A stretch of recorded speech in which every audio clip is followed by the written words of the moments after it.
Creating a school management system within WordPress involves several steps. Planning. Outline the features and functionalities needed for a school management system. Identify necessary components such as student profiles, attendance tracking, grade management, and communication tools. WordPress setup. Install WordPress on a hosting platform and select an appropriate theme or create a custom theme for your school management system.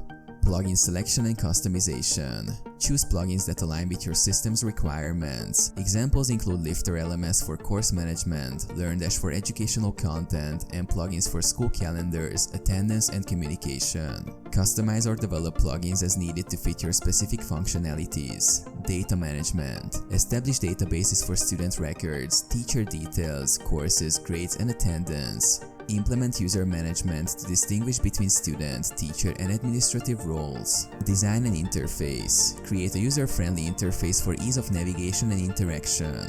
Ensure a responsive design for seamless usage across devices. Testing and launch. Test all functionalities thoroughly to guarantee smooth performance. Once testing is completed, launch the school management system for use by students, teachers, and administrators.